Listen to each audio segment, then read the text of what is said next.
पर पहुंची। ये चमकीली रोशनी इतनी तीव्र थी कि 100 किलोमीटर के दायरे में कोई भी व्यक्ति इस रोशनी को देख सकता था। एक और जोरदार दहाड़ लगाते हुए आर्टुरो बिजली की गति से वासु पर उतरा। उसका पूरा शरीर नीली लपटों से ढका हुआ था। जैसे ही वह नीचे उतरा, उसके शरीर ने पीछे एक नीली लकीर छोड़ दी। यह देखकर वासु की ड्रैगन इंद्रियां भड़क उठीं, मानो उसे पूर्वी ड्रैगन से आने वाले संभावित खतरे के बारे में चेतावनी देने की कोशिश कर रही हो। वासु ने पैसिव स्किल्स की सूची और उस इनेट स्किल पर नजर डाली जिसका वह वर्तमान में उपयोग कर रहा था। उसके सभी स्किल्स में से एक ऐसा स्किल था जिसका वह अपनी इच्छा के अनुसार उपयोग नहीं कर सकता था, और वह पैसिव स्किल थी यह देखकर कि वासु उसके हमले का जवाब देने या खुद को बचाने के लिए कुछ नहीं कर रहा है। आर्टुरो के दिल में अचानक थोड़ा सा संदेह पैदा हुआ, लेकिन वह यहीं नहीं रुका। अगर तुम्हें लगता है कि तुम बिना किसी कौशल या कलाकृति का उपयोग किए इस हमले को झेलने के लिए पर्याप्त मजबूत हो, तो मुझे यह जानकर निराशा होगी कि मेरा प्रतिद्वंद्वी एक मूर्ख है, आर्टुरो ने अपने मन में सोचा। अजीब बात यह है कि आर्टुरो नहीं चाहता था कि उसका हमला वासु को ऐसे ही खत्म कर दे, क्योंकि वह बता सकता था कि इस आदमी के पास देने के लिए बहुत कुछ है। ऐसा हर रोज नहीं होता कि उसे वासु जैसा कोई व्यक्ति मिले जिसके पास उसकी हत्या को खत्म करने की शक्ति और क्षमता हो। उनकी लड़ाई अभी शुरू हुई है। अगर उनकी लड़ाई ऐसे ही खत्म हो जाए तो यह शर्म की बात होगी। दयानंद, जोश और अन्य उग्रसेन और इको डोमिनियन साम्राज्य के सैनिकों ने पूर्वी ड्रैगन को पश्चिमी ड्रैगन पर हमला करते देखा। इसके बाद एक जोरदार विस्फोट हुआ जिससे हर दिशा में झटके महसूस हुए और भूकंप आ गया। शॉक वेव के साथ एक ठंडी ठंडी ऊर्जा हर जगह फैल गई। जैसे जैसे शॉक वेव हर दिशा में फैलती गई, ठंडी ऊर्जा ने अपने रास्ते में आने वाली हर चीज को पूरी तरह से जमा दिया। कुछ भी नहीं फैला, चाहे वह पेड़ हों, जानवर हों, कीड़े हों, चट्टाने हों, पत्थर हों या नदियां। नीली लौ के कारण निकलने वाली ठंडी ठंडी ऊर्जा के संपर्क में जो कुछ भी आया वह तुरंत जम गया। यह विनाश देखकर जोश और दयानंद घबरा गए और सोचने लगे, सौभाग्य से हम उनसे बहुत दूर हैं, अन्यथा यह आघात तरंग ही हमें खत्म करने के लिए पर्याप्त होती। क्या हम जीत गए? इकोनेक्सस साम्राज्य के सैनिक इस समय बहुत खुश थे। ऐसा कोई तरीका नहीं था जिससे दुश्मन राजा इतने शक्तिशाली हमले के बाद भी जीवित बच पाता, या कम से कम अधिकांश सैनिकों ने अपने मन में यही सोचा था। हालांकि आर्टुरो बहुत खुश नहीं दिख रहा था। वह शांति से उस गड्ढे से बाहर निकल गया जो उसके हमले के परिणाम स्वरूप बना था। आखिरी क्षण में वासु अचानक गायब हो गया। आर्टुरो को यह समझने में देर नहीं लगी कि वासु टेलीपोर्ट करने में कामयाब हो गया था। इस समय आर्टुरो बहुत निराश था। वह बहुत गुस्से में था। लड़ाई अभी शुरू ही हुई थी, लेकिन उसके प्रतिद्वंद्वी को भागना पड़ा।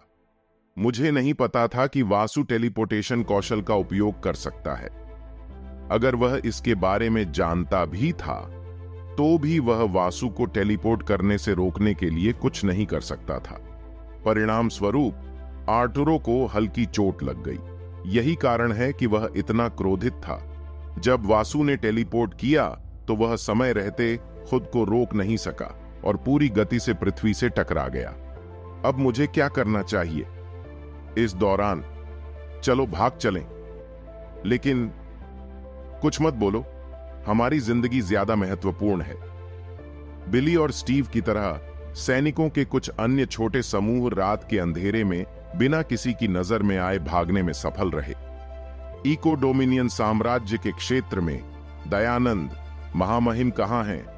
मैं उन्हें अब और नहीं देख सकता, जोश ने पूछा। मैं यहां हूं। जोश और दयानंद डर के मारे लगभग उछल पड़े जब उन्होंने अपने पीछे वासु की आवाज सुनी। महाराज, आप यहां क्या कर रहे हैं? दयानंद ने पूरी तरह से आश्चर्यचकित होकर पूछा। मैं आर्टुरो के हमले से पहले ही ड्रैगन महल में वापस चला गया। फिर मैंने एक ड्रैगनियन के साथ स्थान बदल लिया और यहां वापस आ गया। वासु ने समझाया जैसे कि उसने जो किया वह कोई बड़ी बात नहीं थी, लेकिन उग्रसेन सम्राट जो सुनकर हैरान था, वह सुनकर अन्य लोग पूरी तरह से चौंक गए। उनके जबड़े लगभग जमीन पर गिर गए। वासु का मानव शरीर एक दिव्य ड्रैगन के शरीर में बदलने लगा। आर्टुरो मेरी उपस्थिति को महसूस करेगा। मैं यहां नहीं रह सकता। मुझे यह लड़ाई खत्म करनी है। यह कहते हुए वासु आकाश में उड़ गया और अपनी लड़ाई जारी रखने के लिए आर्टुरो की दिशा में चला गया। आर्टुरो जाने ही वाला था कि उसे वासु की मौजूदगी का हल्का सा एहसास हुआ। पहले तो उसे लगा कि उसे यकीन नहीं हो रहा, लेकिन हर पल के साथ उसकी मौजूदगी और भी स्पष्ट होती गई। तो वह यूं ही भाग नहीं गया। आर्टुरो वासु की सराहना कर रहा था कि वह कायरों की तरह भाग नहीं गया। इस बीच इको नेक्सस के सैनिकों ने अपने सिर के ऊपर क्रिम्सन बिजली वाले काले बादल देखे। ये देखकर सभी के दिलों में कुछ संदेह हुआ। वासु तो सेनापति से लड़ने में व्यस्त है, उसे हम पर हमला करने का समय कैसे मिल सकता है? यही बात अन्य सैनिकों के मन में भी आई। हालांकि उनकी इच्छाओं और उम्मीदों के विपरीत अगले ही पल अनगिनत लाल बिजली की चमक उन पर बरसने लगी। हां, हम साथ हैं। 10 लाख की सेना में अफरा तफरी मच गई। सैनिक अपनी चौकियां छोड़कर इधर उधर भागने लगे। वे लाल बिजली से बचने की कोशिश कर रहे थे। यहां तक कि पीक 4 ऑर्डर के साधक भी फैले नहीं थे। कई क्रिम्सन बिजली के बोल्टों ने पीक 4थे ऑर्डर सैनिकों को मारा और उनकी जान ले ली। कुछ भाग्यशाली लोग अपनी कलाकृतियों या हथियारों का उपयोग करके या अन्य सैनिकों की बलि देकर बचने में कामयाब रहे। 3 से 4 सप्ताह के लिए प्रतीक्षा करें। हम एक दूसरे से बहुत प्यार करते हैं। 4 स्टार वॉर्स फाइट। हम एक दूसरे से बहुत प्यार करते हैं। अच्छा, 3-3 सप्ताह के लिए प्रतीक्षा करें। हम एक दूसरे से बहुत प्यार करते हैं। अच्छा, 2-2-2 लड़ाई लड़ो। हम एक दूसरे से बहुत प्यार करते हैं। चंद सेकंड में ही वासु ने 10,000 से ज्यादा सैनिकों को मार गिराया, जबकि वह 20 किलोमीटर से ज्यादा दूर था। इतनी दूर से क्रिम्सन लाइटिंग का इस्तेमाल करने पर सामान्य से ज्यादा मन की खपत होती है। यही वजह है कि वासु कभी भी इस तरह से क्रिम्सन लाइटनिंग का इस्तेमाल नहीं करता। लेकिन मौजूदा हालात में आर्टुरो को हराने के लिए उनके लिए ऐसे कदम उठाना जरूरी था। ये आ रहा है, वासु ने सोचा, और उसने आर्टुरो पर हमला किया तथा उसके पूरे शरीर को क्रिम्सन फ्लेम में लपेट लिया। हां, मैं 100% सफल होने के लिए हमेशा तैयार हूं। अच्छा, मैं हमेशा के लिए अकेला हूं। 10 साल तक हम 45% से अधिक की कमाई के साथ 100% संतुष्ट हैं। वासु को अपनी शक्तियों में बहुत वृद्धि महसूस हुई। उसकी गति अचानक बढ़ गई। ये देखकर आर्टुरो की आंखें चौड़ी हो गईं। क्या हुआ? अचानक उसे अलग महसूस होने लगा। आर्टुरो की गर्दन पर ठंडा पसीना बहने लगा जब उसने क्रिम्सन ड्रैगन को देखा जो उस पर हमला कर रहा था। वह महसूस कर सकता था वर्तमान वासु उसके जितना ही शक्तिशाली था। वास्तव में कुछ क्षेत्रों में आर्टुरो को लगा कि वासु उससे बेहतर है। वासु के पास बहुत बड़ा मान रिजर्व था। वह बिना थके उस पर हमले करता रह सकता है।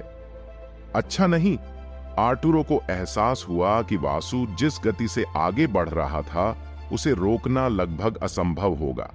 इसके अलावा वह पहले से ही थोड़ा घायल था, लेकिन वासु नहीं था। इससे उनकी ताकत में बड़ा अंतर आ जाएगा। पूर्वी ड्रैगन ने गहरी सांस ली और फिर अपना मुंह खोला। उसके मुंह में ऊर्जा की एक नीली गेंद बनने लगी। फिर उसने वासु पर बर्फ की ऊर्जा की एक नीली किरण फेंकी। वासु, जो अपने पूरे शरीर को लाल रंग की आग में लपेटे हुए आर्टुरो पर हमला कर रहा था, उसे ठंडी ऊर्जा की नीली किरण का सामना करना पड़ा। चकमा देने के बजाय ड्रैगन सम्राट ने हमला करने वाले सिर को अपने ऊपर ले लिया। नीली किरण उसे चार्ज करने से रोकने के लिए पर्याप्त नहीं थी। इसने उसकी गति को धीमा कर दिया। उसने अपनी क्रिम्सन लॉ के तापमान को बढ़ाने के लिए और अधिक मैना का निवेश किया और नीली किरण लेते हुए खुद को आगे बढ़ाना जारी रखा। उसी समय आसमान में अचानक से चमक आने लगी। इससे सभी लोग आसमान की ओर देखने लगे, लेकिन आर्तुरो वासु पर नीली किरणें फेंकने में व्यस्त था। उसे विश्वास नहीं हो रहा था कि वासु उसके हमले को झेल सकता है और आगे बढ़ सकता है। वह उसे अपने हमले से रोकने के लिए दृढ़ था। 10,000 से ज्यादा अलग अलग रंगों की बिजली एक ही बिंदु पर इकट्ठी होने लगी। लाल, नारंगी, पीले, हरे, नीले, आसमानी और बैंगनी रंग की बिजली एक साथ मिलकर कुछ ज्यादा ही मजबूत और बड़ी चीज बनाने लगी। ठीक पहले की तरह ही आर्टुरो को अपने सिर के ऊपर कुछ खतरनाक महसूस हुआ। उसने नीली किरण फेंकना बंद कर दिया और ऊपर देखा। बिजली के शक्तिशाली सफेद बोल्ट से टकराने से पहले उसने जो आखिरी चीज देखी वह थी रोशनी की एक चमक। सफेद बिजली के बोल्ट की ताकत देखकर हर कोई दंग रह गया। कुछ लोगों ने तो यह भी सोचा कि यह आर्टुरो ट्रेविस का अंत था। कुछ देर बाद जब सब कुछ शांत हो गया, वासु जमीन पर उतरा और आर्टुरो को देखा। बिजली के बोल्ट ने आर्टुरो को उसके मूल रूप में लौटने पर मजबूर कर दिया था। चूंकि उसका ड्रैगन रूप उसका मूल रूप नहीं था, बल्कि यह एक ड्रैगन मॉर्फिंग कौशल था जो उसने मंटले ऑफ ड्रैगन के कारण प्राप्त किया था।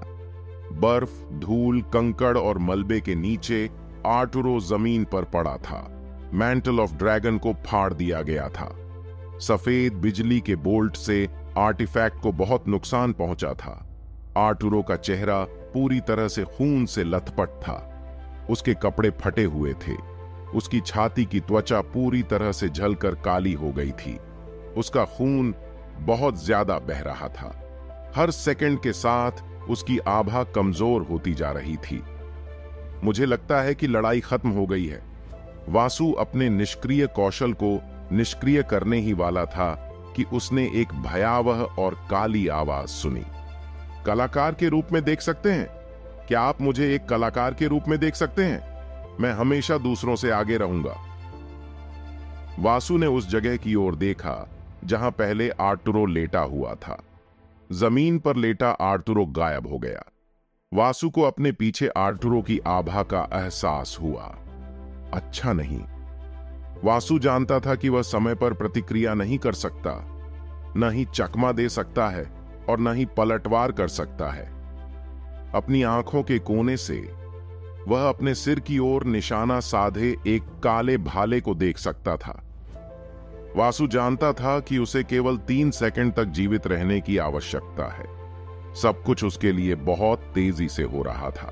आर्टुरो की खूनी मुस्कान गायब हो गई जब उसने वासु के सिर और उसके शरीर को लाल बिजली के बोल्ट में बदलते देखा। इससे पहले कि भाले की नोक उसके सिर को छू भी पाती, आर्तुरो अंतिम वार नहीं कर सका। लाल बिजली का बोल्ट 7 बिजली के बोल्टों में बदल गया और 7 दिशाओं में फैल गया। आर्तुरो खुद को बहुत असहाय महसूस कर रहा था। उसने सोचा कि वह वासु को अपने साथ ले जा सकता है, लेकिन अब उसे पता चला कि उसके प्रतिद्वंद्वी के पास एक और छिपी हुई चाल है। उसके पास जीने के लिए सिर्फ 2 सेकंड से भी कम समय बचा था। इस समय उसके लिए बच पाना असंभव था। इस समय दुनिया में कुछ भी उसकी जान नहीं बचा सकता था। उसने अपनी बची हुई जीवन शक्ति को 3 सेकंड के लिए 200% सुपर बूस्ट खरीदने के लिए बेच दिया था। वह अपनी स्टोरेज रिंग में मौजूद टेलीपोर्टेशन क्रिस्टल का इस्तेमाल करके तैयारी के बाद पीछे हटकर वासु से लड़ सकता था, लेकिन वह इस लड़ाई में इतना डूबा हुआ था कि वह पीछे हटना नहीं चाहता था। मुझे लगता है कि मेरे लिए यही सब है। आर्टुरो ने अपनी आंखें बंद कर ली। अच्छा, मैं हमेशा दूसरों की मदद करने के लिए तैयार हूं। मैं हमेशा दूसरों से बेहतर हूं। आर्टुरो ने अपनी आंखें खोलीं। उसके चेहरे का भाव पूरी तरह बदल गया था। उसके चेहरे पर एक पागल मुस्कान थी। वासु समझ गया कि आर्तुरो कुछ पागलपन करने वाला है। वह आर्तुरो से दूर जाने लगा। आर्तुरो ने जो 3 कलाकृतियां पहन रखी थीं, वे अचानक बहुत चमकने लगीं। पिछले समय की तुलना में एक शक्तिशाली सुनहरी गेंद दिखाई दी। सुनहरी गेंद का आकार 500 मीटर से भी बड़ा था। यह इतनी बड़ी थी कि इसे इकोनेक्सस साम्राज्य के दूसरे छोर से भी देखा जा सकता था। जैसे जैसे सुनहरी गेंद का आकार बढ़ता गया, बिजली के बोल्ट के रूप में वासु अपने शरीर की अनुमति के अनुसार तेजी से आगे बढ़ने लगा। बूम, और ऐसा ही हुआ। विस्फोट इतना बड़ा था कि 25 किलोमीटर के भीतर सब कुछ तुरंत नष्ट हो गया। इकोनेक्सस के सैनिक विस्फोट की चपेट में आ गए और लगभग सभी सैनिक तुरंत मारे गए। आसमान में एक बड़ा मशरूम बादल उभरा। तारों से भरा आसमान धूल के एक बड़े बादल से अवरुद्ध हो गया था। सौभाग्य से वासु और उसकी सेना उस सीमा से बाहर थी। यह कहा जा सकता है कि वासु और उसके सैनिक विस्फोट से बड़ी मुश्किल से बच पाए। वाह! प्रधानमंत्री फिलिप ने बिना खटखटाए या सम्राट की अनुमति लिए बिना ही दरवाजा खोलकर रजत के बेडरूम में प्रवेश किया। फिलिप ने पाया कि सम्राट अपनी बालकनी पर खड़े होकर आसमान में छाए विशाल मशरूम बादल को देख रहे थे।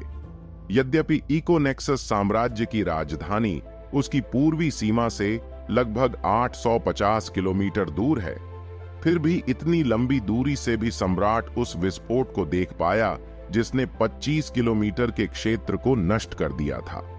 फिलिप ने अपनी नसों को आराम देने और अपने शरीर को कांपने से रोकने के लिए एक गहरी सांस ली। आर्तुरो की मौत की खबर फिलिप के लिए इतनी चौंकाने वाली थी कि वह डर के मारे कांपना बंद नहीं कर सका। उसका पूरा शरीर पसीने से लथपथ था। उसका चेहरा पीला दिख रहा था। उसकी आंखें डर से भरी हुई थीं। ऐसा लग रहा था मानो वह मौत के देवता से मिल गया हो। महाराज, आर्तुरो ट्रेविस मर चुका है। हालांकि फिलिप ने कोशिश की, लेकिन वह अपनी आवाज को कांपने से नहीं रोक सका, जिससे पता चलता था कि वह कितना घबराया हुआ और डरा हुआ था। आर्तुरो ट्रेविस इकोनेक्सस साम्राज्य के लिए सबसे बेहतरीन था। आर्तुरो ट्रेविस के साथ इकोनेक्सस साम्राज्य को डरने की कोई बात नहीं थी। कोई भी उनके शासन को चुनौती नहीं दे सकता था। जब रजत ने आर्तुरो को 10 लाख सैनिकों के साथ पूर्वी सीमाओं पर भेजने का फैसला किया, तो रजत को आर्तुरो की क्षमताओं पर इतना भरोसा था कि उसने यह भी नहीं देखा कि फ्रंट लाइन पर क्या चल रहा है। अपने दिल में शुरू से ही उसने इस लड़ाई को अपनी जीत मान लिया था। आर्तुरो ट्रेविस के साथ कुछ भी गलत नहीं हो सकता। रजत ने कोई जवाब नहीं दिया। वह आसमान की ओर देखता रहा। सिर्फ एक दिन में ही उसने जीवन में बहुत कुछ खो दिया था।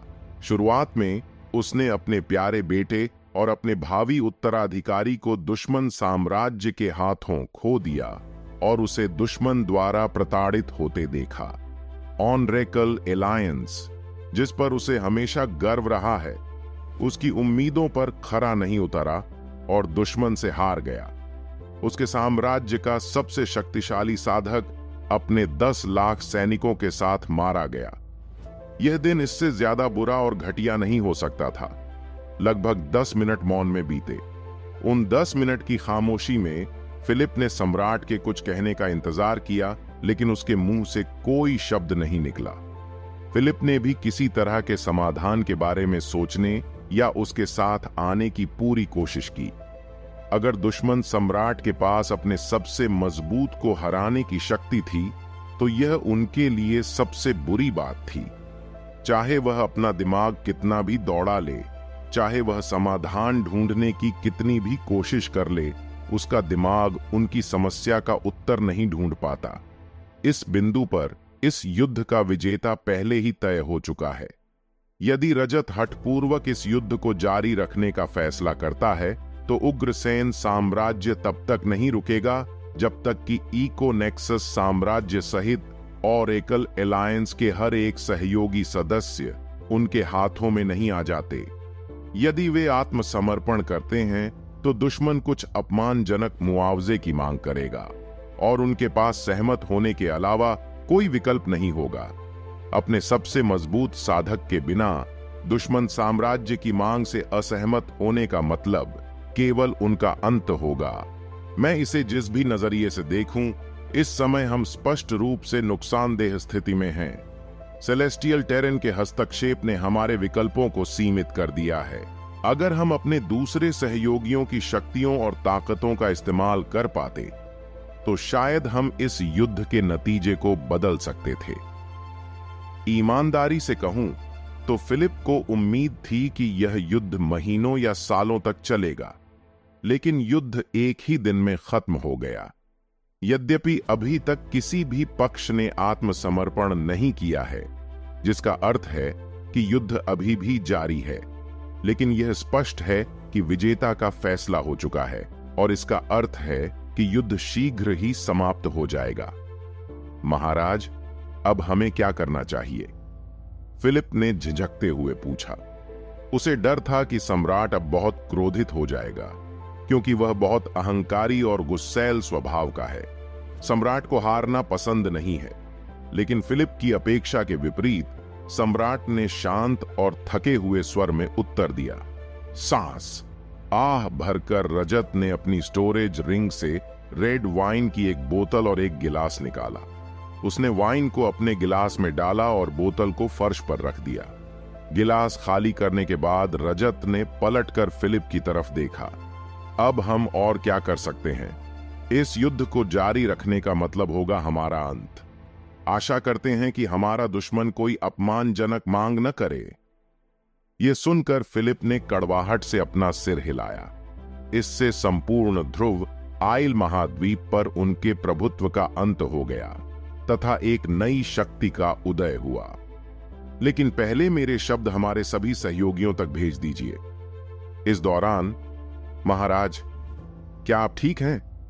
जोश और दयानंद वासु को खोजने वाले पहले व्यक्ति थे। विस्फोट के बाद वे वासु को अपने आसपास कहीं नहीं पा सके। इससे वे थोड़े चिंतित हो गए। सौभाग्य से वासु उनके स्थान से बहुत दूर नहीं था, इसलिए वे उसे आसानी से ढूंढ पाए।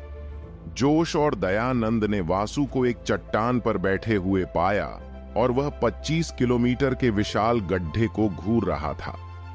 गड्ढे का सबसे गहरा बिंदु 15 किलोमीटर था। गड्ढा इतना बड़ा था कि यह इकोडोमिनियन साम्राज्य का दूसरा सबसे बड़ा शहर हो सकता था, और फिर भी इसमें जगह बची हुई थी। चारों ओर देखने पर जोश और दयानंद को केवल अराजकता और विनाश दिखाई दिया। भूमि के कुछ हिस्से बर्फ में बदल गए थे। भूमि के कुछ हिस्से पूरी तरह से राख में बदल गए थे। नदियां और झीलें बर्फ में जम गई हैं। पहाड़ और घाटियां नष्ट हो गई हैं।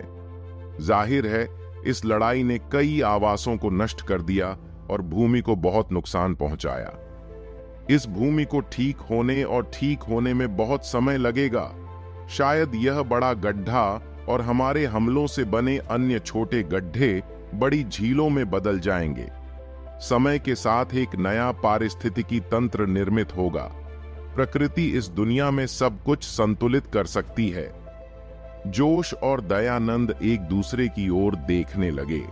उन्हें समझ में नहीं आ रहा था कि सम्राट भूमि के बारे में क्यों बात कर रहे थे।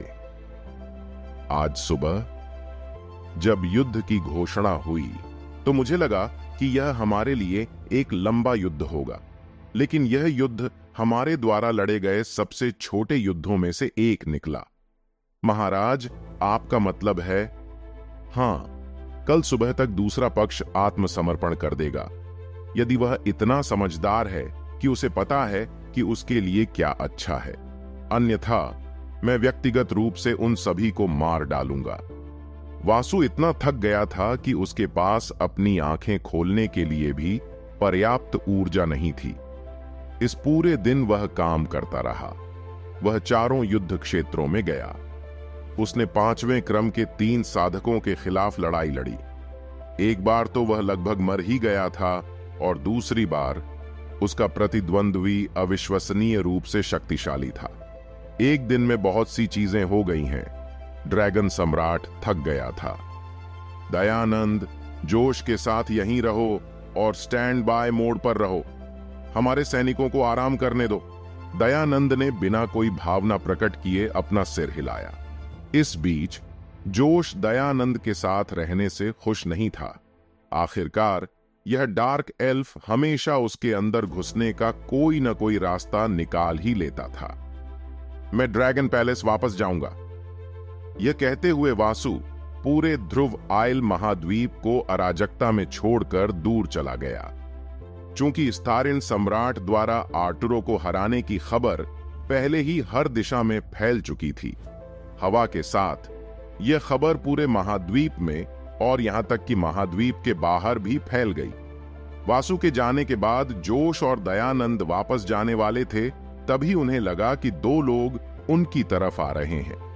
जोश और दयानंद दोनों ने एक दूसरे की तरफ देखा और सिर हिलाया। दोनों ने अपने हथियार निकाले और सावधान हो गए। सांस, हम अंततः जंगल से बाहर आ गए हैं। यार, यह तो बहुत थका देने वाला था। वैसे हम कहां हैं? दुश्मन सैनिकों को देखकर स्टीव और बिली की आंखें आश्चर्य से फैल गईं। दुश्मन? चलो जल्दी से उन्हें मार डालें और वापस चलें। दयानंद ने एक तीर धनुष पर रखा और चलाने के लिए तैयार हो गया। रुको, रुको! स्टीव और बिली दोनों ने अपने हाथ ऊपर उठाए और आत्मसमर्पण कर दिया। क्या? जोश ने नाखुश स्वर में पूछा। जोश पहले से ही दयानंद के साथ रहने से नाराज था। वह इन दो दुश्मन सैनिकों पर अपना गुस्सा निकालना चाहता था। हम आत्मसमर्पण करते हैं। कृपया हमें मत मारो। कृपया हमें अपने साथ ले जाओ। बिली और स्टीव ने जमीन पर घुटने टेक कर और हाथ ऊपर उठाकर विनती की। आत्मसमर्पण का समय समाप्त हो गया है। तुम दोनों मर सकते हो। यह सुनकर स्टीव और बिली दोनों अकड़ गए। उनकी आंखें भय से भरी हुई थीं। रुको! इस बार दयानंद ने उन्हें रोका। क्या? जोश अब और भी अधिक नाखुश लग रहा था।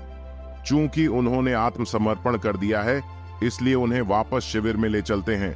उन्हें मारने की कोई जरूरत नहीं है। दयानंद को इन दो कम रैंक वाले सैनिकों को मारने में कोई फायदा नहीं दिखा। उन्हें युद्ध बंदी के रूप में ले जाना बेहतर होगा। हो सकता है कि भविष्य में ये दोनों स्थारिन साम्राज्य का हिस्सा भी बन जाए। जोश के विपरीत दयानंद अधिक तर्क संगत ढंग से सोचता था। जो भी तुम चाहो करो। जोश ने दयानंद से बहस नहीं की। उसने स्टीव और बिली को ठंडे अंदाज में देखा और जाने से पहले उन्हें डर से कांपने पर मजबूर कर दिया। सांस। दयानंद ने अपना धनुष नीचे करने से पहले आह भरी। वह जानता था कि जोश वापस शिविर में आ गया है। अगर वह अपना सिर ठंडा करने के लिए कहीं और चला भी जाता तो भी उसे कोई खतरा नहीं होता। इसलिए दयानंद चिंतित नहीं था। उठो तुम दोनों, चलो। स्टीव और बिली ने डरते डरते अपना सिर हिलाया और दयानंद के पीछे पीछे कैंप में चले गए। वासु अपनी आंखें खुली नहीं रख सका। वह किसी तरह ड्रैगन पैलेस में वापस आ गया। अपनी आंखें बंद करके उसने किसी तरह बिस्तर और अपने सिर के नीचे आरामदायक तकिया ढूंढ लिया। जैसे ही वह लेटा, वह गहरी नींद में सो गया। उसे एहसास ही नहीं हुआ कि उसने बहुत बड़ी गलती कर दी है। एलिसिया का दृष्टिकोण। काश मैं किसी भी तरह से इस युद्ध में वासु का साथ दे पाती। धन की देवी ने अपने धन और वर्षों में बनाए गए संबंधों का उपयोग करके वासु को इस युद्ध को जीतने में मदद करने का प्रस्ताव रखा। वह पहले से ही वासु की मदद कर रही थी। अपने गिल्ड का उपयोग करके उग्रसेन साम्राज्य को दुश्मन साम्राज्यों के बारे में जानकारी इकट्ठा करने में मदद कर रही थी। अपने गिल्ड के माध्यम से छाया संरक्षक किसी भी दुश्मन शहर में बिना शहर के अंदर घुसने या भेस का उपयोग किए बिना मुफ्त प्रवेश प्राप्त करते हैं। दोनों तरीकों में बहुत अधिक जोखिम शामिल थे। पहले तो एलिसिया चाहती थी कि उसके पिता वासु की मदद के लिए सेना भेजें, लेकिन चूंकि यह युद्ध ध्रुव आइल महाद्वीप का आंतरिक मामला है, इसीलिए बाहरी ताकतों को इसमें शामिल होने की अनुमति नहीं थी। लेकिन वह अभी भी अप्रत्यक्ष रूप से उसकी मदद कर सकती थी। इतनी शक्ति और धन होने का क्या फायदा जब वह अपने करीबी लोगों की भी मदद नहीं कर सकती, जब वे हताश परिस्थितियों में हों? लेकिन उसने निम्नलिखित शब्द कहकर उसकी किसी भी मदद से इनकार कर दिया। हम हमेशा से ही एक दूसरे के पूरक रहे हैं। खैर, मैं हमेशा दूसरों से आगे रहूंगा। मैं एक ऐसा व्यक्ति हूं जो हमेशा दूसरों की मदद करता है। मैं हमेशा दूसरों की मदद करता हूं। हम एक दूसरे से बहुत प्यार करते हैं। यह सुनकर देवी अत्यंत प्रसन्न हुई।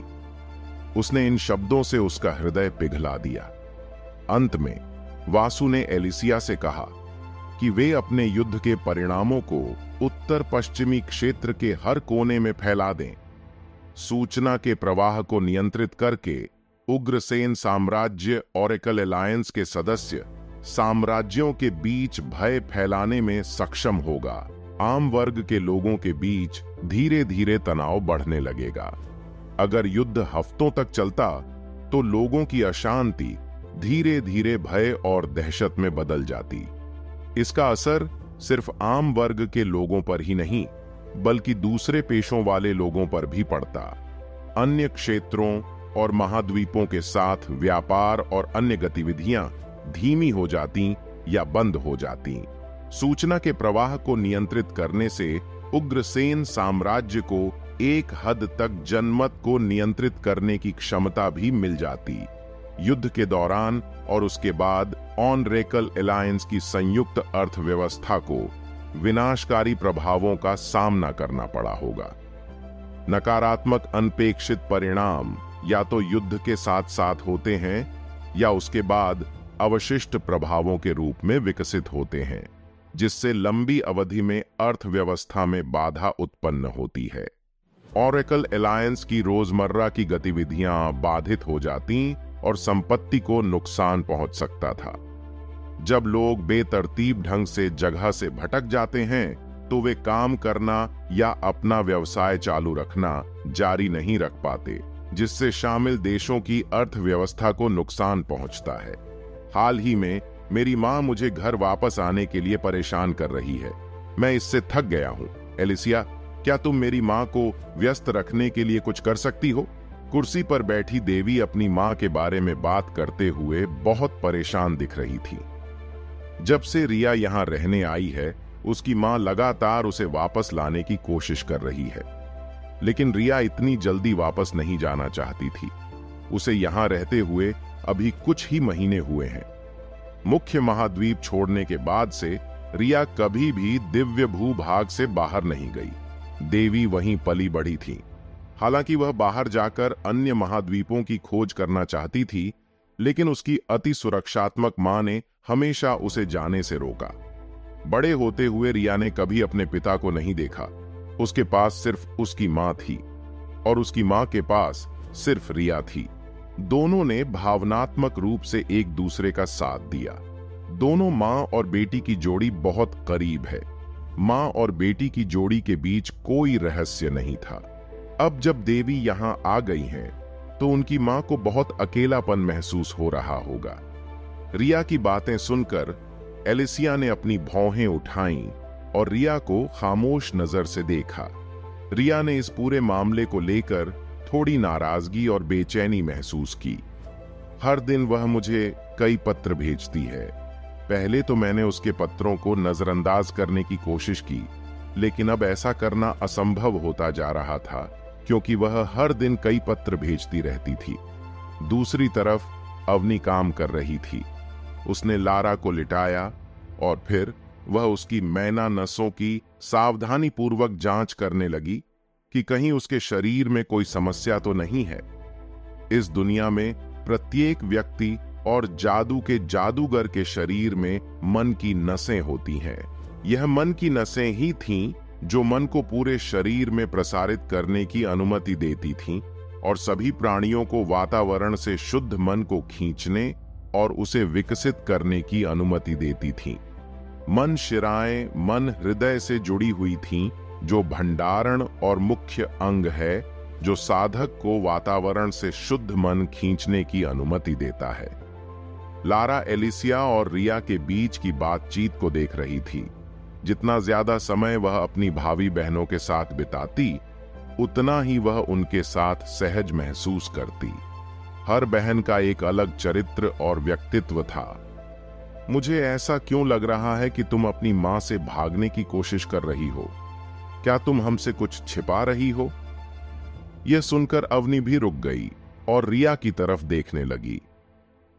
मैं बस यहीं रहना चाहता हूं और अपने प्रियतम के साथ अधिक समय बिताना चाहता हूं।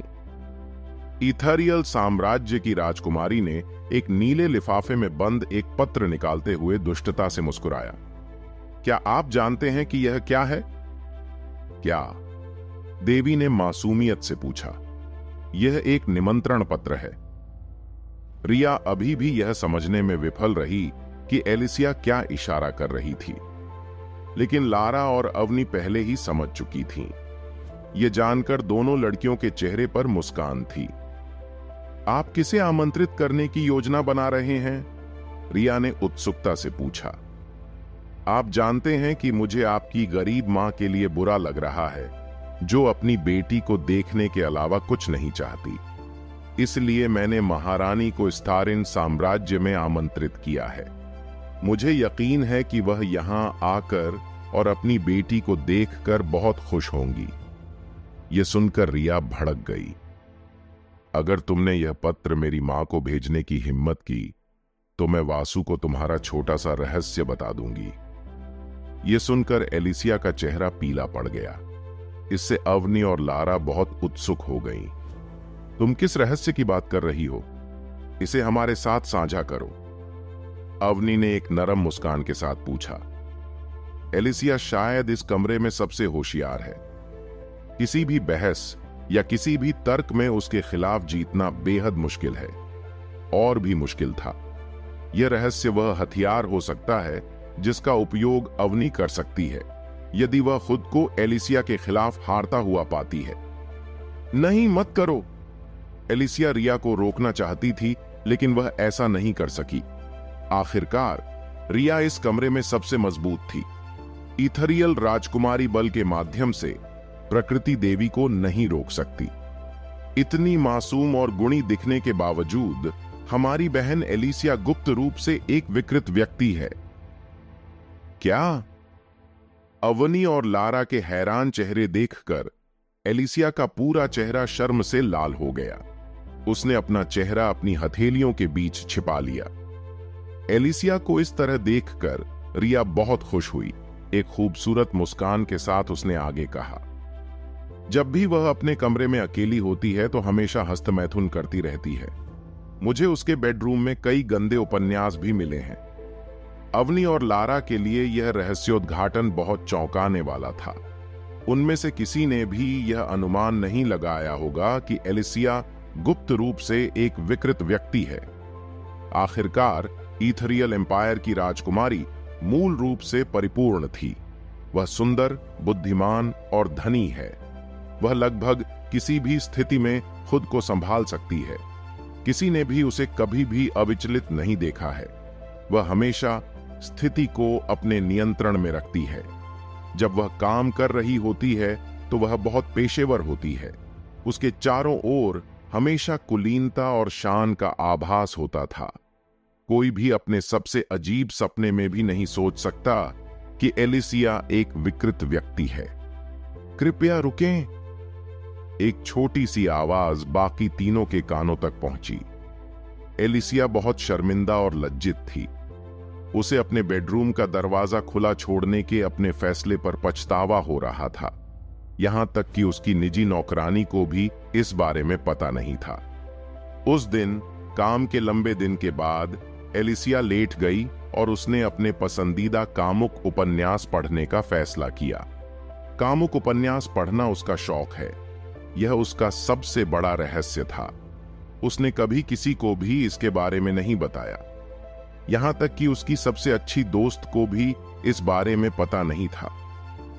हस्तमैथुन करने के बाद वह सो गई। वह पूरी तरह से भूल गई कि उसने जो गंदगी फैलाई थी उसे साफ करना है। और उस सुबह रिया उसे जगाने आई, क्योंकि उसकी निजी नौकरानी एलिसिया के आदेश पूरे करने के लिए वेस्टनिया लौट गई थी। रिया ने सब कुछ देखा। उसने अपने कामुक उपन्यास का एक पन्ना भी पढ़ा। यह सब खत्म हो गया है, मेरी प्रतिष्ठा, मेरी छवि और सब कुछ। एलिसिया को अपनी गलती पर पछतावा हो रहा था। एलिसिया तनाव दूर करने के लिए कामुक उपन्यास पढ़ती थी। समय के साथ वह खुद को थोड़ा आदी पाती थी और उसे रोकना असंभव था। आजकल वह हस्त मैथुन करते समय वासु की कल्पना करती है। एलिसिया, इसमें शर्मिंदा होने की कोई बात नहीं है। तुम्हें शर्मिंदा होने की कोई जरूरत नहीं है। यह सुनकर उसने अपना सिर उठाया और अवनी की ओर देखा, जो हजारों सालों के अनुभव वाली एक बूढ़ी औरत की तरह बोल रही थी। हम में से हर किसी का एक आंतरिक चेहरा होता है जिसे हम किसी को नहीं दिखाते। वह आंतरिक चेहरा हमारी गहरी इच्छाएं या शौक या इच्छाएं या छिपा हुआ व्यक्तित्व हो सकता है। मेरा मानना है कि एक परिवार के रूप में और भी करीब आने और बहनों के रूप में भावनात्मक रूप से जुड़ने के लिए हमें ऐसे मामलों पर बात करने की जरूरत है। यह समय की बात है कि आप सभी वासु के साथ ऐसा करें। ये शब्द सुनकर एलिसिया अवनी को गले लगाना चाहती थी। उसे चिढ़ाने के बजाय अवनी ने उसे दिलासा दिया और फिर लड़कियों ने एक गुप्त बातचीत की। अवनी ने एलिसिया को अपने अनुभवों के बारे में बोलने के लिए कहा। लारा के अलावा जो ज्यादातर सुनती थी, लड़कियों ने अपने अनुभव साझा किए और साथ में हंसी मजाक किया। कुछ घंटों बाद एलिसिया अपने काम पर वापस चली गई, जबकि रिया साधना करने चली गई। अवनी अभी भी अपनी प्रयोगशाला में काम कर रही थी और लारा उसके साथ थी। चूंकि वासु उनके साथ रात्रि भोजन के लिए नहीं आया था, इसलिए परिवार ने उसके बिना ही रात्रि भोजन किया और सभी लोग अपने अपने शयन कक्षों में चले गए। वाह, सोने से पहले ठंडे पानी से नहाना सबसे अच्छा है। देवी अपने शरीर पर एक सफेद तौलिया लपेटे हुए शौचालय से बाहर चली गईं। इस बार उसने अपनी गलती से सबक लिया और दरवाजा बंद करना सुनिश्चित किया। पूरा कमरा अंधेरा था। उसने एक मोमबत्ती जलाई और उसे अपने बिस्तर के बगल में रखी मेज पर रख दिया। लेटते ही उसने अपनी पसंदीदा किताब निकाली और उत्साहित भाव से पढ़ना शुरू कर दिया। जैसे ही उसने पढ़ना शुरू किया, उसका चेहरा उत्साह से लाल हो गया। पढ़ते समय वह अपनी जांघों को आपस में रगड़ रही थी और मन ही मन उस दृश्य में खुद और वासु की कल्पना भी कर रही थी। अचानक कोई उसके बेडरूम में आ गया। एलिसिया अचानक अपने कमरे में अचानक से एक छाया को देखकर चौंक गई। जल्द ही वह शांत हो गई, क्योंकि उसे एहसास हुआ कि यह वासु था। जबकि एलिसिया सदमे में जम गई थी, वासु बिस्तर के दूसरी तरफ लेट गया और सो गया। उसे देखकर उसके मन में कई सवाल उठे, लेकिन उसे यह भी एहसास हुआ कि यह उसके लिए एक सुनहरा मौका है। आज रात वासु पूरी तरह से उसका था। वासु वासु। यह देखकर कि उसके कई बार पुकारने पर भी वासु नहीं जाग रहा था, उसके दिल में एक अजीब सी भावना उठने लगी। देवी पहले से ही उत्तेजित थी और मौजूदा स्थिति उसे और भी उत्तेजित कर रही थी। ऐसा लग रहा है कि वासु बहुत थक गया है, क्योंकि वह तुरंत गहरी नींद में चला गया।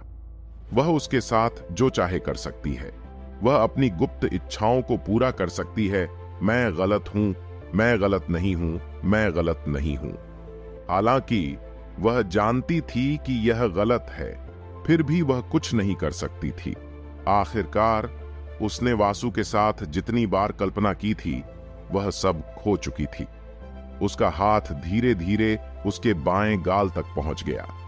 उसके सोते हुए चेहरे को देखते हुए वह उसके बाएं गाल को सहलाते हुए मुस्कुराई, मानो उसके कोमल स्पर्श का जवाब देते हुए वासु एलिसिया की तरफ मुड़ा। उसके गहरी नींद में सो रहे चेहरे को देखकर एलिसिया शांत हो गई। उसके हाथ प्यार से उसके लंबे गहरे नीले बालों को सहला रहे थे। उसने एक पल के लिए उसके चेहरे को देखा। यह पहली बार था जब उसे इस सोते हुए चेहरे को इतने करीब से देखने का मौका मिल रहा था। हालांकि वह सबसे सुंदर पुरुष नहीं था, फिर भी वासु बहुत सुंदर था, और जितना अधिक एलिसिया उसके चेहरे को देखती उतना ही वह उसकी आंखों में सुंदर दिखता। चूंकि वासु वापस आ गया है, इसका मतलब है कि सब कुछ बहुत अच्छा हो गया है। देवी आगे झुकी और धीरे से उसके माथे को चूमा। आज रात मैं उसे अपने पास रखूंगी। बस इस रात के लिए एलिसिया ने स्वार्थी बनने का फैसला किया। हालांकि उसे अवनी और रिया से वासु को छुपाने के लिए थोड़ा बुरा लगा। अगर उसने उन्हें बताया कि वह वापस आ गया है, तो वह उसके साथ रात नहीं बिता पाएगी। अनिच्छा से देवी उठी और फिर अपना पजामा पहना। उसे नग्न होकर सोना पसंद है, लेकिन आज रात यह अलग था।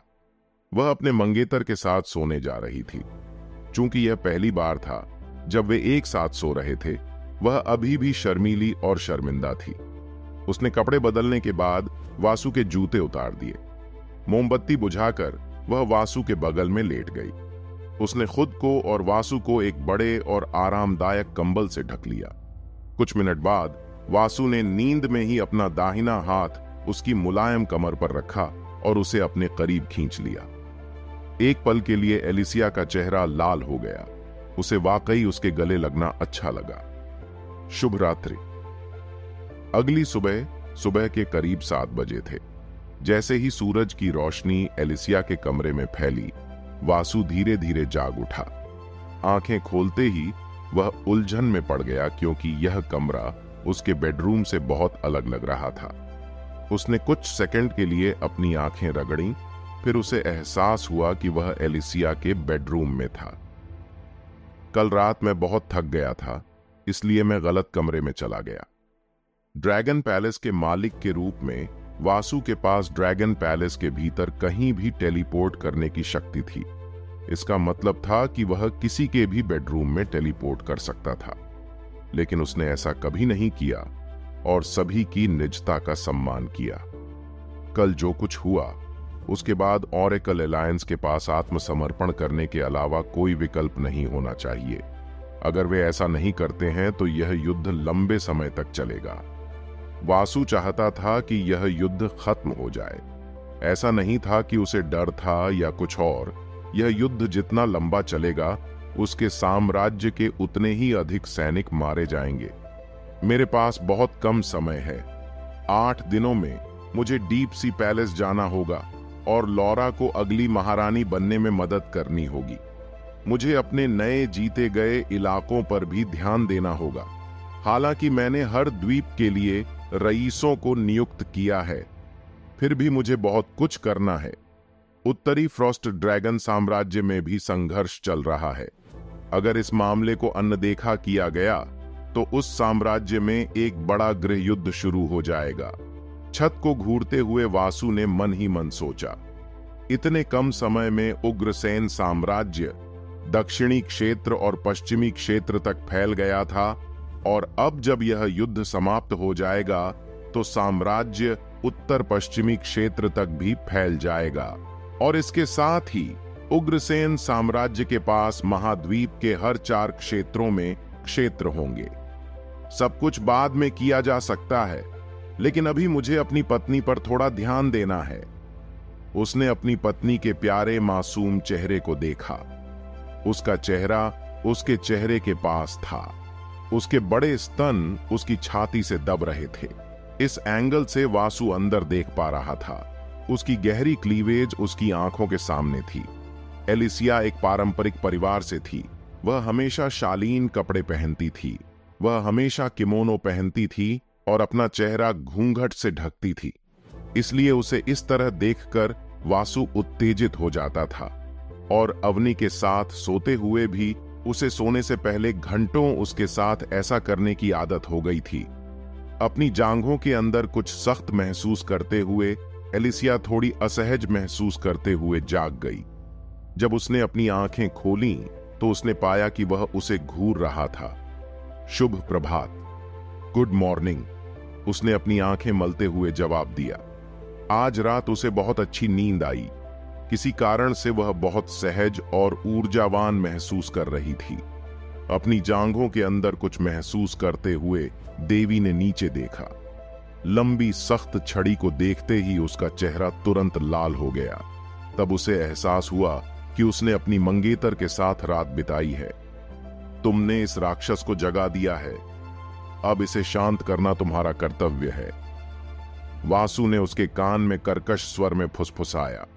उसकी आवाज से उसकी रीढ़ की हड्डी में सिहरन दौड़ गई। उसे भी गर्मी लगने लगी। कल रात वह खुद को राहत नहीं दे पाई थी, इसलिए वह भी कामुक रूप से उत्तेजित थी। क्या तुम चाहती हो? वासु के सामने ठंडी गिल्ड लीडर गायब हो गई थी। वह कुछ और नहीं बल्कि एक शर्मीली लड़की थी जिसे ड्रैगन खाने वाला था। वह नर्वस भी थी और उत्साहित भी। इतने सारे कामुक उपन्यास पढ़ने के बाद उसे पता था कि आगे क्या होने वाला है, लेकिन पढ़ना पहली बार अनुभव करने से बहुत अलग है। अपना चेहरा और भी करीब लाते हुए उसने कहा, बेशक मैं तुम्हें खा जाऊंगा। यह कहते हुए उसके होंठ उसके होंठों से छू गए। हाँ, उसका पूरा शरीर पिघल गया। उसने अपने हाथ उसके गले में लपेट लिए और अपना कोमल शरीर उसके शरीर से सटा दिया। उसकी जीभ अंदर घुस गई और उसकी जीभ से लड़ने लगी। चूमते समय उसका दाहिना हाथ धीरे धीरे नीचे गया और उसके स्तनों को छुआ।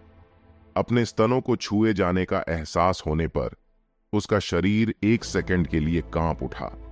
यह दर्शाता है कि वह वर्तमान में उसके स्पर्श के प्रति कितनी संवेदनशील थी।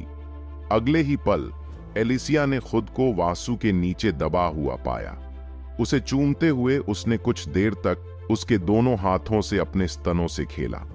थोड़ी देर बाद एलिसिया का पूरा शरीर जलने लगा। उसने पहले कभी इतनी उत्तेजना महसूस नहीं की थी। वह उसे चाहती थी और उसकी आंखों ने उसके इरादे साफ साफ बता दिए थे। हफ, हफ, वासु टेक मी। उसके चुंबनों के बीच में उसने अपनी वर्तमान इच्छा व्यक्त की। यही तो उसे सुनना था। अगले ही पल उसके हाथ उसकी डीली टी शर्ट के नीचे चले गए। जैसे ही उसके हाथ उसके सख्त निप्पलों को छुए, एक बार फिर उसका पूरा शरीर कांप उठा। वह खुशी से कराह उठी। तुम्हारे निप्पल पहले से ही सख्त हो चुके हैं, तुम्हें इसकी उम्मीद रही होगी, है ना? ये कहते हुए उसने उसके निप्पल को हल्के से दबाया। इससे उसे एक मीठी कराह मिली जिसे वह दबा नहीं पाई। बका, ऐसे शर्मनाक शब्द मत बोलो। देवी के गाल शर्म से लाल हो गए। एलिसिया ने उसकी आंखों में देखने से इनकार कर दिया। तुम इतनी प्यारी क्यों हो? उसके शर्मिंदा चेहरे ने वासु का दिल जीत लिया। वासु ने उसके दोनों गालों को चूमना शुरू कर दिया और फिर उसके माथे और फिर उसकी नाक को। इन सभी हरकतों से एलिसिया बहुत खुश हुई और अंदर से बहुत मीठा महसूस करने लगी। इस बीच उसके हाथ उसके स्तनों से खेलते रहे। थोड़ी देर बाद एलिसिया और भी ज्यादा संवेदनशील हो गई। वह पहले से ज्यादा उत्तेजित हो गई थी। वह हाँफ रही थी। हफ, हफ, हम साथ हैं। वासु ने उसकी पहनी हुई सफेद डीली टी शर्ट उतार दी। जब उसके स्तन दिखाई देने लगे तो शर्मिंदगी महसूस करने के बजाय उसने उसे खुलेआम आमंत्रित किया। उसका मन वासना और उसके साथ एक होने की इच्छा से घिरा हुआ था। तुम्हारे लिए कुछ भी? वासु ने उसके कॉलर बोन को चूमना शुरू कर दिया। एलिसिया को उम्मीद थी कि वह उसके स्तनों को चूसेगा, लेकिन उसने ऐसा नहीं किया। इससे वह केवल निराशा में कराह उठी। उसे अपने अंदर जमा हो रही हर चीज को बाहर निकालने के लिए मजबूत उत्तेजना की जरूरत थी।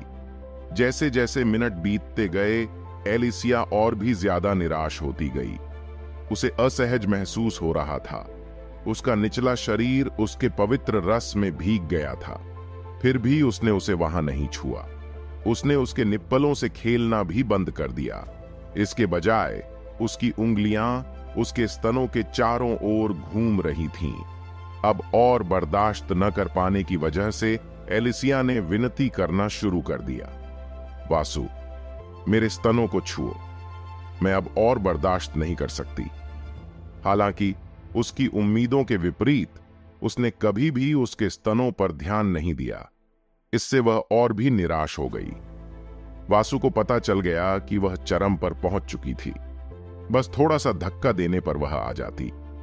कुछ मिनट बाद वासु ने उसे चूमना बंद कर दिया। उसके कॉलर बोन और गर्दन पर लाल निशान देखकर वह बहुत संतुष्ट लग रहा था। उसे उत्तेजित करने के बाद से लगभग 30 मिनट बीत चुके थे। इन 30 मिनटों में वासु भी दर्द में था।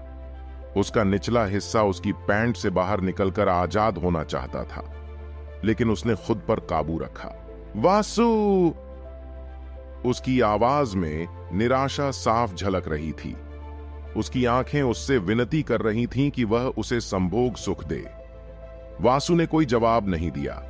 उसके हाथ नीचे जाते देख एलिसिया की आंखें बहुत खुश दिखीं। पैंट उतारने के बाद एलिसिया की उत्सुक निगाहों के नीचे उसकी उंगली ने उसके भगशेफ को हल्के से दबाया। उस पल एलिसिया का पूरा शरीर कांप उठा। उसके अंदर का बांध आखिरकार टूट गया।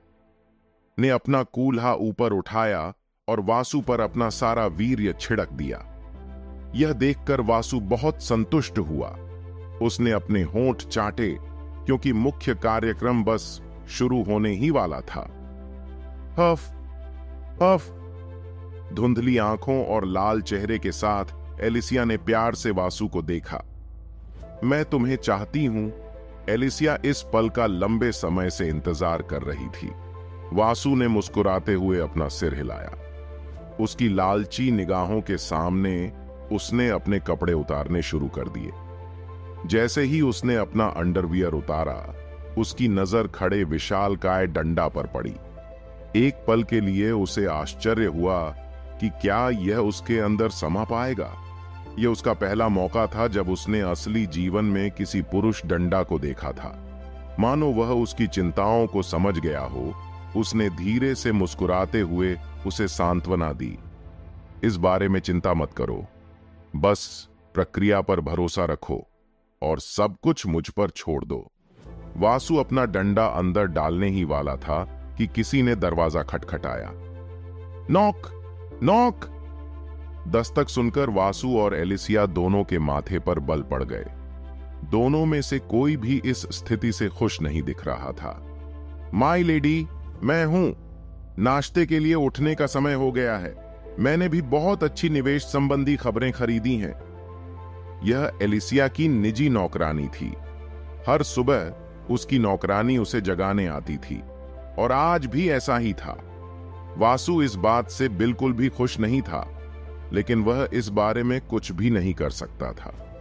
वह बहुत उत्तेजित था और यह सब करना चाहता था, लेकिन नौकरानी की बातें सुनने के बाद वासु पूरी स्थिति के बारे में सोचने लगा। मैं प्रवाह के साथ चला गया। मुझे लगता है कि एलिसिया की वर्जिनिटी लेने के लिए यह उचित समय या स्थान नहीं है। वह जानता था कि वह महिला अपने पहले साथी के बारे में बहुत परवाह करती है। यह विशेष रूप से उस व्यक्ति के लिए सच था जो एलिसिया जैसे पारंपरिक रूढ़िवादी परिवार से संबंधित है। वासु और एलिसिया ने एक दूसरे को एक पल के लिए देखा। फिर एलिसिया उदास होकर आहें भरने लगी। मुझे लगता है अब हमें रुकना होगा। रोमांटिक माहौल टूट चुका था और उसे यह भी एहसास हो गया था कि अभी अपनी वर्जिनिटी खोने का सही समय नहीं है। सुबह का समय था। अब तक सभी लोग डाइनिंग टेबल पर उनका इंतजार कर रहे होंगे। सभी को इंतजार कराना अच्छा नहीं है। वासु ने धीरे से मुस्कुराया और फिर उसके माथे को चूमा और फिर उसके दोनों गालों को चूमा ताकि उसके प्रति अपना स्नेह दिखा सके। एलिसिया ने इसके हर एक माइक्रोसेकंड का आनंद लिया। जिस व्यक्ति से वह प्यार करती थी, उसका एक छोटा सा चुंबन हस्तमैथुन करने से 1000 गुना बेहतर था। हर बार जब वह उसे चूमता था तो उसे अपने पेट में तितलियां उड़ती हुई महसूस होती थीं। उसे लगा कि वह उड़ सकती है।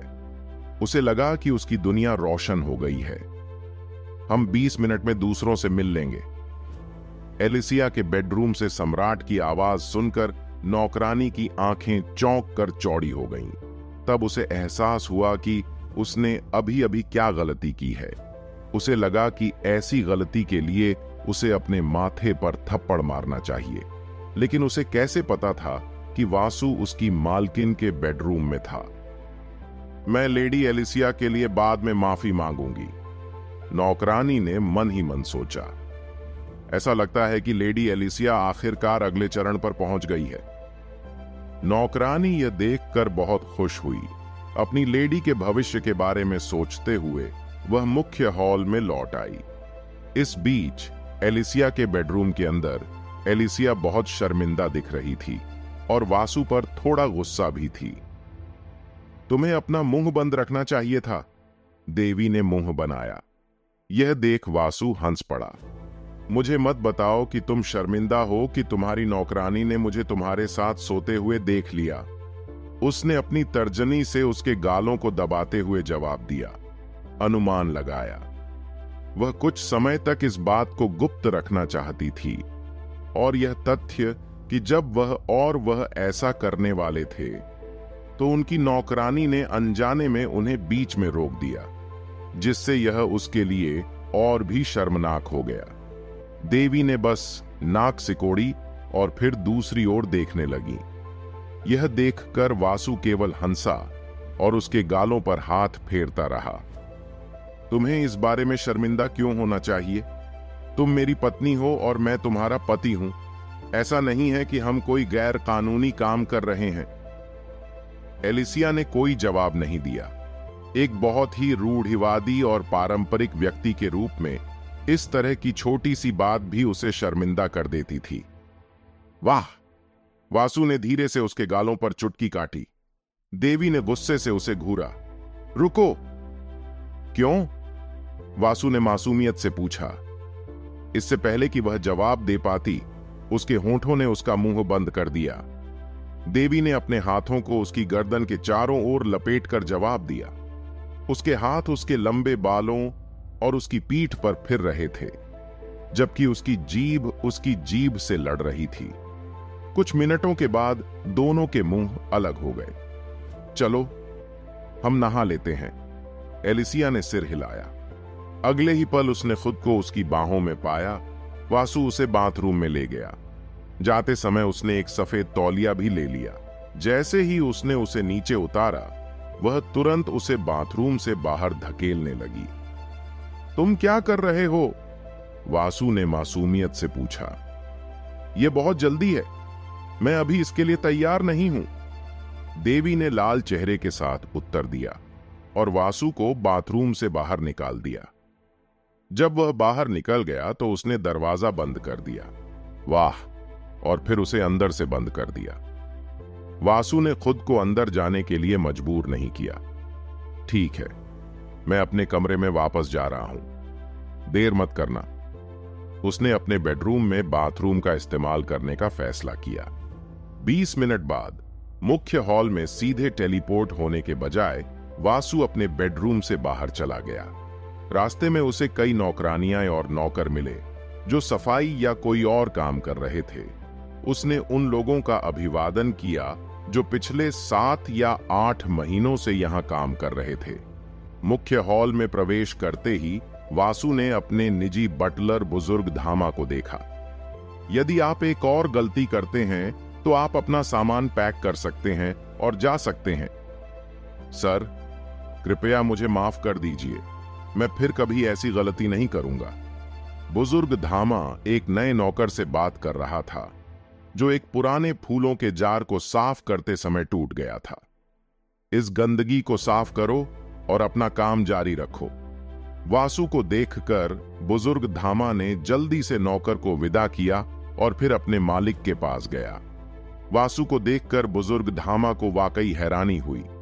इस बार सबको लगा कि युद्ध खत्म होने में 1 महीने से ज्यादा का समय लगेगा, इसलिए सबको लगा कि उनका सम्राट कुछ समय के लिए वापस नहीं आएगा। लेकिन वासु वापस आ गया था। महाराज, आप वापस आ गए हैं। चीजें हमारी आरंभिक योजना और अपेक्षा से कहीं बेहतर रहीं। हम सभी 4 युद्ध क्षेत्रों पर विजय प्राप्त करने में सफल रहे। यह सचमुच बहुत अच्छी खबर है। खबर सुनकर बुजुर्ग धामा मुस्कुराया। यह और भी बेहतर हो जाएगा। मैं नाश्ता खत्म करने के बाद तुम्हें इसके बारे में बताऊंगा। अभी के लिए मेरे साथ नाश्ता करो। खाने की मेज पर उसने सबको पाया। वासु को देखकर रिया, अवनी और लारा की आंखें चमक उठीं। लियो, क्लारा और दूसरे लोग भी उसे इतनी जल्दी वापस देखकर खुश थे। उसी समय एलिसिया ने प्रवेश किया। जैसे ही वह बगल में बैठी, रिया, अवनी और अन्य लोगों ने तुरंत उसकी गर्दन और कॉलर बोन पर प्यार के निशान देखे। सबको अपनी ओर देखते देख एलिसिया असमंजस में पड़ गई। एलिसिया, वह क्या है? रिया ने पूछा। तभी एलिसिया को समझ में आया कि सब उसे इस तरह क्यों देख रहे थे। उसका चेहरा तुरंत लाल हो गया। जब वह नहाने गई तो उसने लव बाइट्स देखे थे और नहाने के बाद उन्हें मेकअप से ढकने के बारे में सोचा था, लेकिन किसी तरह यह बात उसके दिमाग से निकल गई क्योंकि वह सबके साथ जल्दी में थी।